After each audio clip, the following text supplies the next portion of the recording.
Muungano wa vyama 12 vya siasa katika wilaya ya Songea mkoani Ruvuma vyaweka wazi ushiriki wao katika uchaguzi mkuu wa Oktoba mwaka huu. Na baada ya timu ya Simba kuingia fainali ya michuano ya kombe la shirikisho barani Afrika, mashabiki wa timu hiyo wataka umoja kutoa kombe hilo.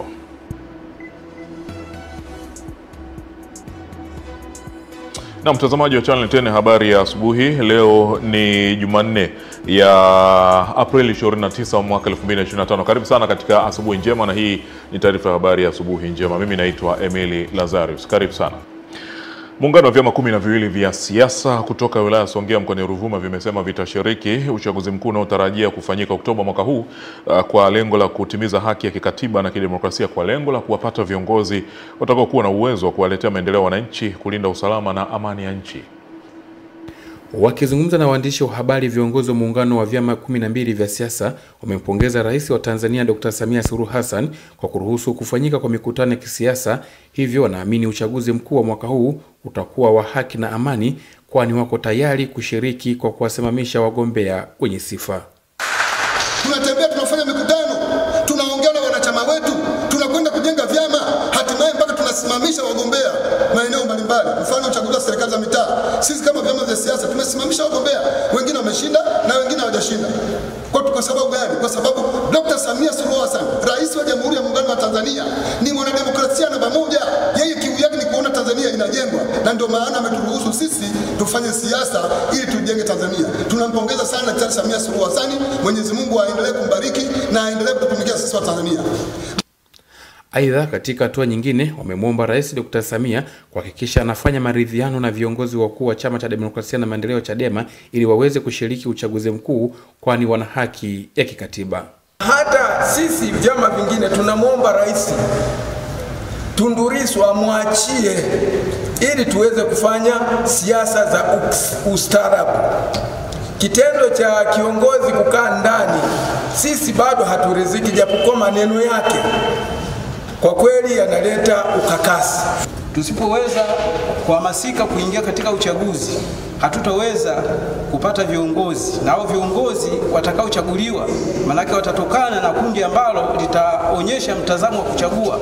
Hatuna sehemu nyingine ya kuweza kwenda kulia isipokuwa ili tuweze kupata viongozi bora. Tunahamasisha wananchi, mwaka huu ni mwaka wa uchaguzi, waweze kujitokeza huo mwezi wa 10 kwa tarehe itakayopangwa na tume, tuweze kuwapata viongozi kwenye nafasi za madiwani, ubunge na urais.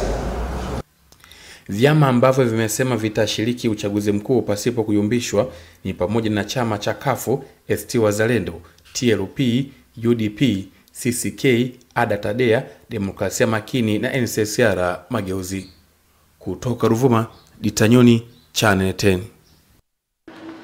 Makamu wa pili wa rais wa Zanzibar Mheshimiwa Hemed Suleiman Abdullah amesema Afrika inapaswa kuunganisha nguvu za pamoja katika kudai usawa wa fursa na ruzuku zitokanazo na mpango wa kukabiliana na mabadiliko ya tabia nchi ili kupata suluhisho la athari zinazotokana na mabadiliko hayo.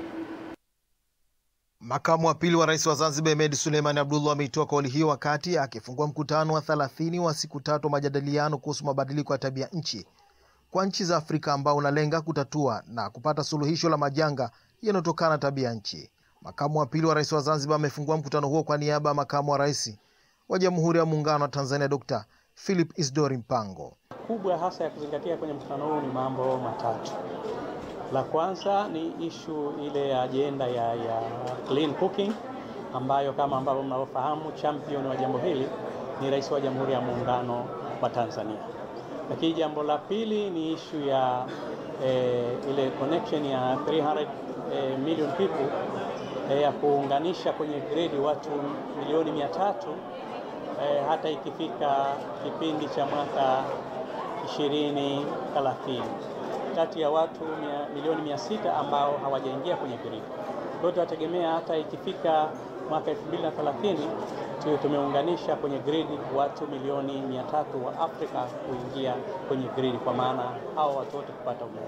Waziri wa nchi afisi ya makamu wa kwanza wa rais Harun Said Suleiman amewataka washiriki wa mkutano huo kuwa wazalendo na kuweka mbele maslahi mapana ya Afrika. Nina imani kubwa kuwa mkutano huu utaibua suluhisho la maana litakalosaidia kuimarisha msimamo wa Afrika katika mkutano ujao wa 62 wa bodi ya mkataba unaotarajiwa kufanyika Juni mwaka huu wa 2025 huko Bonn, Ujerumani, na baadaye mkutano wa 30 wa wanachama wa mkutano wa mkataba wa COP 30 utakaofanyika Novemba mwaka huu huko Berlin nchini Brazil.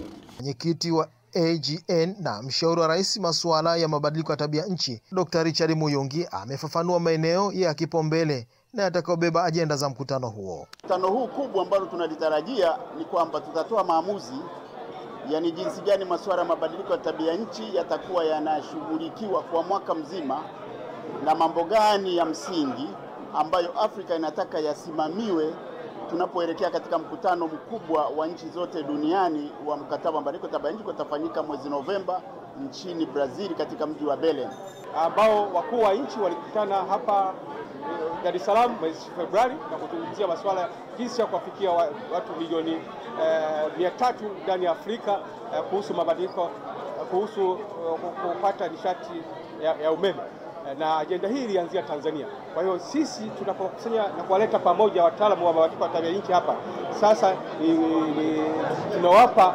nyenzo na mahitaji ya Afrika ili waweze kuyabeba na kuwazungumzia katika majukwaa mbalimbali ambayo yanaongelewa. Mkutano wa 30 wa siku 3 wa wataalamu wa masuala mazingira na mabadiliko ya tabia nchi umehudhuriwa na wajumbe kutoka zaidi ya nchi ya 60 za Afrika na dunia kwa ujumla. Makasim, Channel 10, Zanzibar. Mtazamaji, wakurugenzi wa upelelezi wa makosa ya jinai pamoja na wataalamu mbalimbali wa masuala ya kiusalama kutoka nchi za SADC SARPACO wamekutana jijini Dar es Salaam kwa lengo la kujadili changamoto mbalimbali za uhalifu na namna ya kukabiliana na changamoto hizo. Akifungua mkutano huo, mkuu wa jeshi la polisi nchini IGP Camillus Wambura amesema miongoni mwa mambo yanayojadiliwa ni pamoja na hatua za kuchukua ili kukabiliana na uhalifu unaovuka mipaka, usafirishaji wa dawa za kulevya, ugaidi na usafirishaji haramu wa binadamu. Aidha, mkutano huo unaangalia namna ya kuboresha mafunzo na operesheni za pamoja baina ya nchi wanachama katika masuala ya usalama. Na mtazamaji, na hapa tumsikilize IGP Camillus Wambura anavyofafanua zaidi.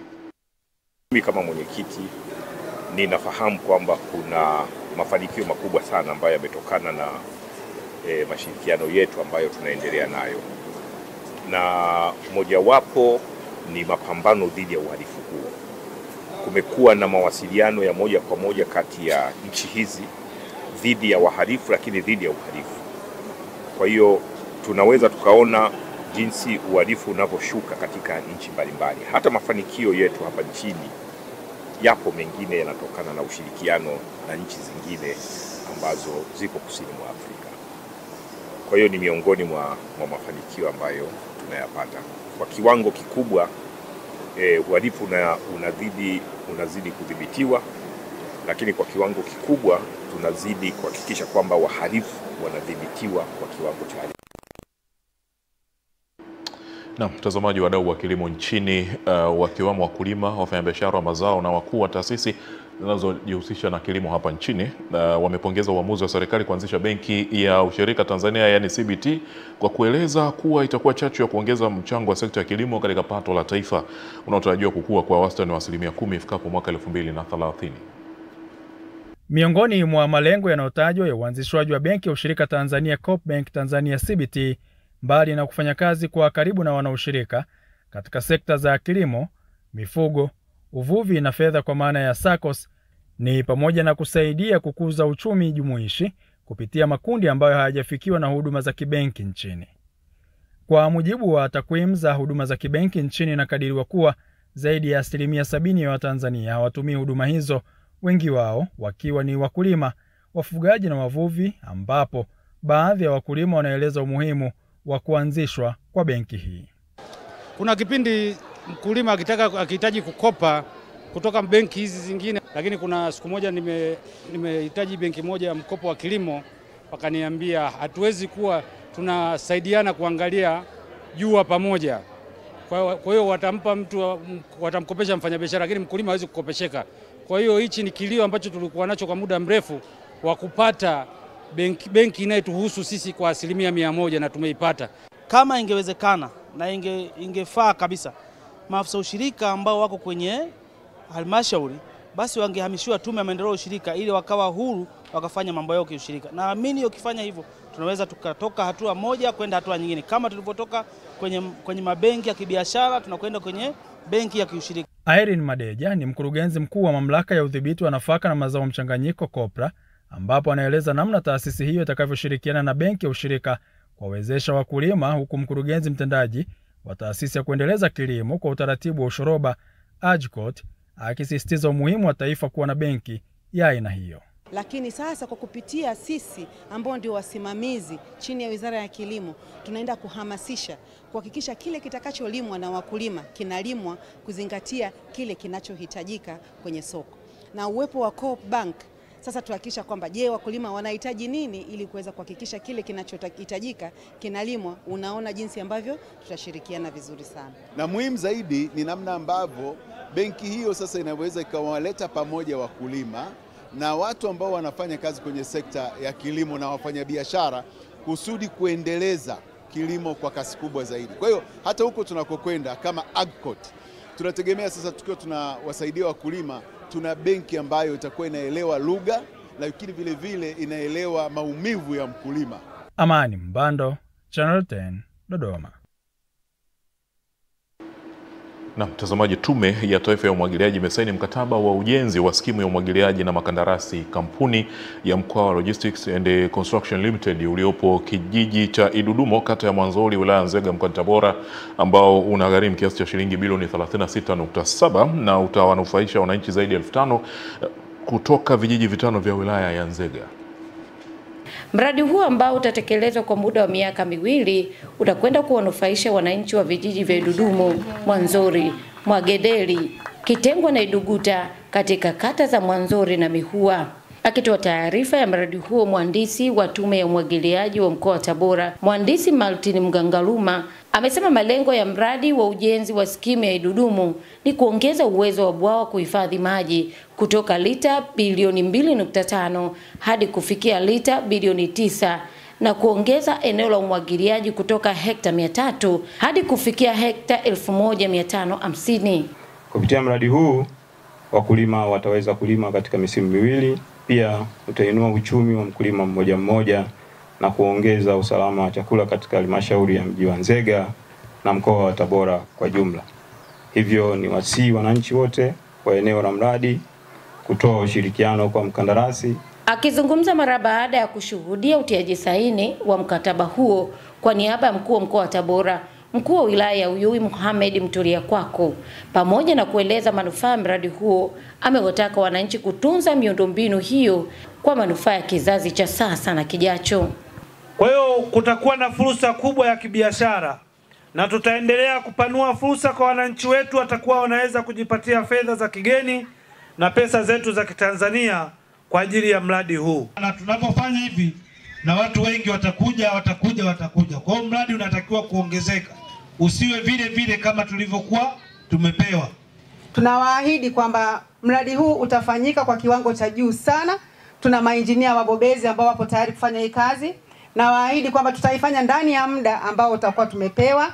Labda Mungu akijalia kwa uwezo wake tutaweza kumaliza mapema kabla ya hapo. Mradi huu umeleta imani kubwa kwa wananchi kwa kuwa sasa wataondokana na kilimo cha mazoea na kwenda kulima kisasa kutokana na uwepo wa miundombinu ya umwagiliaji. Kule nyuma tulikuwa tunahangaika sana.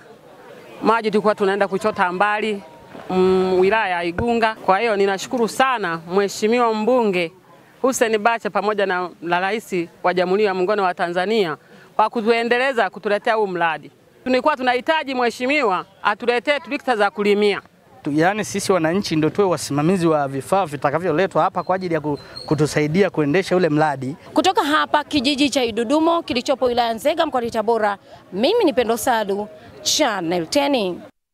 Asante sana Pendo Salu. Mtazamaji, Jaji Mkuu wa Tanzania Mheshimiwa Profesa Ibrahim Hamis Juma amewataka mahakimu pamoja na majaji wote hapa nchini kuwa waadilifu wakati wa utoaji wa haki kwa wananchi, huku akisisitiza matumizi ya teknolojia kwenye utoaji wa huduma kwa lengo la kupunguza mrundikano wa mashauri mahakamani.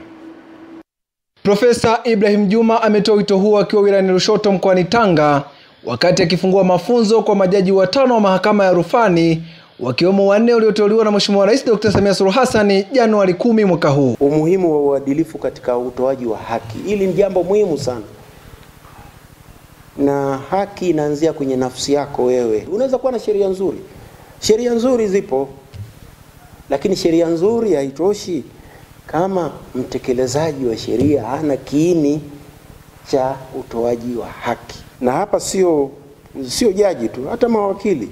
Uadilifu ni kwa wote. Kuhusu matumizi ya teknolojia mahakamani, Profesa Ibrahim Juma amesema teknolojia imekuwa ni sehemu ya utoaji wa huduma. Wengine wameshindwa kutumia teknolojia, wameshindwa kufanya kazi. Basi Tume ya Utumishi wa Mahakama inaombwa iangalie hilo jambo. Nadhani hatutafikia huko kwa sababu tuna muamko tayari mkubwa sana katika kutumia teknolojia katika mahakama ya rufani, na tukiweza kutumia teknolojia nadhani kazi zetu zitakuwa rahisi sana. Kwa upande wake, jaji mfawidhi wa Mahakama Kuu Kanda ya Tanga Bi Katarina Mteule anaeleza faida za matumizi ya teknolojia katika usikilizaji wa kesi za wananchi waliopo mbali. Muende huko mkasubiri, mtaomba simu tu inaweza. Simu itaweza, simu tu. Ombeni kwa vijana wenu, ombeni kwa jirani, mradi muweke kabando kenu kashinge 2,000 3,000.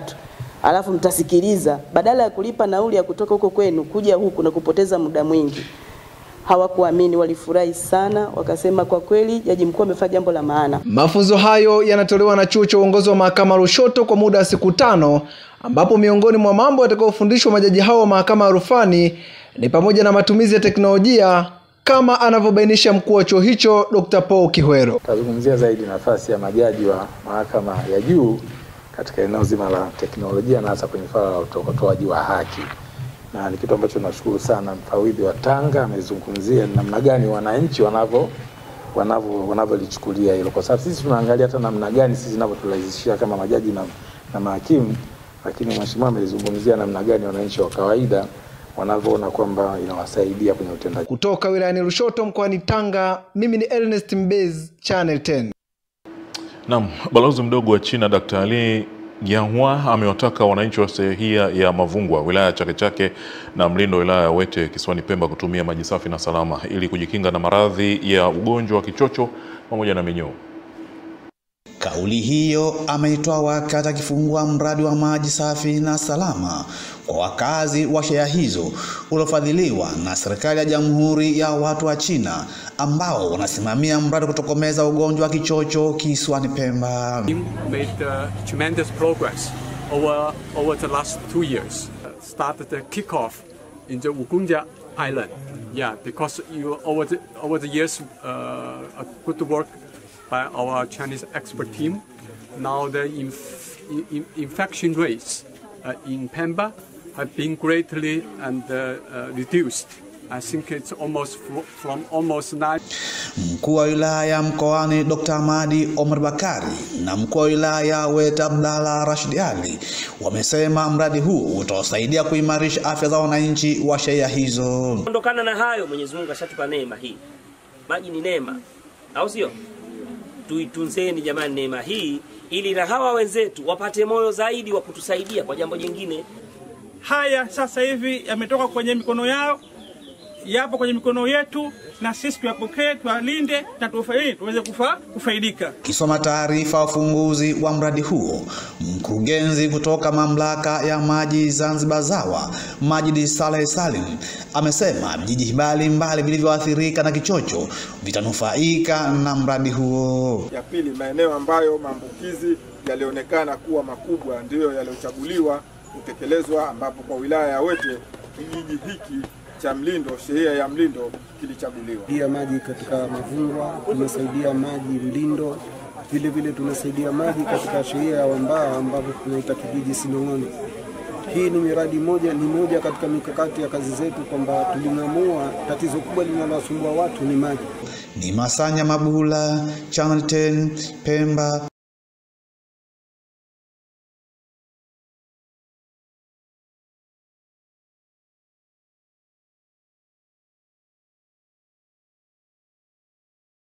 Ngumza jijini Dar es Salaam katika mafunzo hayo yaliyoandaliwa na Chuo Kikuu cha Aga Khan na kushirikisha walimu mbalimbali yakiwa na lengo la kuwajengea uwezo na uelewa katika nyanja ya teknolojia. Mratibu wa mafunzo hayo Lucy Rweimamu pamoja na mkufunzi wa mafunzo hayo Dr. Esther Kibga wameeleza kuwa mafunzo hayo yanaendeshwa kwa vitendo ili kumpa wepesi zaidi mwalimu kuelewa. Kwa tumewapa mbinu mbalimbali za ujifunzaji. Tumejifunza kuhusu ujuzi mbalimbali ambao mwanafunzi anaweza akaupata endapo mbinu bora zitatumika katika kufundisha. Lakini pia tumetumia mbinu mojawapo ya ujifunzaji ambayo ni teknolojia zinaitwa Fate simulations ambazo zilikuwepo, na hizi ni testimony za walimu kwamba light kama tungefundishwa hivi na sisi tungekuwa tumefika mbali, ama labda tungeyapenda masomo ya sayansi zaidi ya vile ambavyo tuliyapenda wakati tunajifunza. Tunasema kwamba STEM sio tu somo, lakini ndio lugha ya ulimwengu wa sasa. Ndio lugha ambayo iko midomoni katika ulimwengu wetu wa sasa, sio tu kwenye swala zima la elimu, lakini hata tukiongelea upande wa fedha, tukiongelea upande wa kilimo, vitu vingi sana ambavyo vinatumika kama vitendea kazi ni vile ambavyo vimeambatana na teknolojia nyuma yake. Kwa upande wao, baadhi ya walimu washiriki wa mafunzo hayo wamepongeza chuo hicho kwa kuja na mpango huo, kwani wanaamini atakwenda kuchochea mabadiliko makubwa kwao ili kuongeza weledi katika kuwafundisha wanafunzi huko mashuleni. Nimekuja kupata ujuzi mpya kwa ajili hii ni fani inayokuwa na kuna vitu vingi tunaendelea kujifunza na kuvifahamu, na pia kwa sababu mimi ni mwalimu na wafundisha watoto na watu wazima, nataka kupata ujuzi mpya ya kwenda kuwafundisha watu. Lakini kupitia simu unapata huduma za kibenki, unaweza kujifunza vitu zaidi. Kama tunavyoona STEM ni science, tunaona mambo ya mathematics, tunaona mambo ya teknolojia. Kwa vitu vyote hivyo vinapatikana kupitia simu, kupitia laptop. Kwa tumeona ni vizuri zaidi tukiungana pia kwenye hii workshop ambao tunaona itawasaidia pia watoto ambao wanaenda kufundishwa kuhusiana na hizi nyenzo za kidigitali. Kutoka Dar es Salaam, Emmanuel Chegere, Channel 10.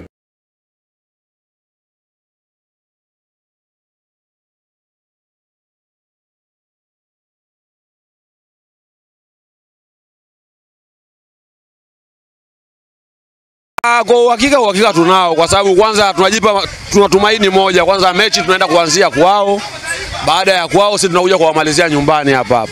Kwa hiyo uhakika tuna uhakika, kwa sababu sisi kama mashabiki kombe tutakuwa nalo uwanjani pale tunaliona, na hata na wabunge wetu na wenyewe kule bungeni na imani na wenyewe wataraji kombe liende bungeni walione kombe lao.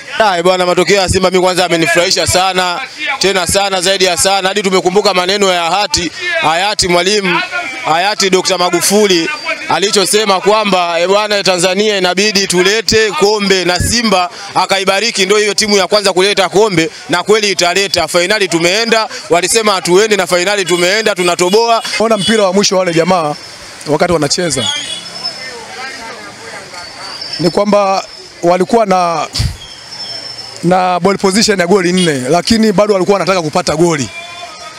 Kwa hiyo wale jamaa kwa mimi nimeona kama ni washindani wakubwa sana. Uwezo wa Mwenyezi Mungu, siku itakayofika kombe tabaki hapa kwetu, namshukuru Mungu, tutalipeka bungeni, na tunamwomba mama atupokee kwa shangwe na vigeregere, ajiwekeze sana kwenye soka la mpira, kwa sababu tumeamua kujitolea. Kitu tunachokifanya ni kikubwa, dunia na Afrika nzima inatuona. Kwa kweli namshukuru Mungu kwa hilo. Simba wao huwa wanajituma sana kuliko ni sisi.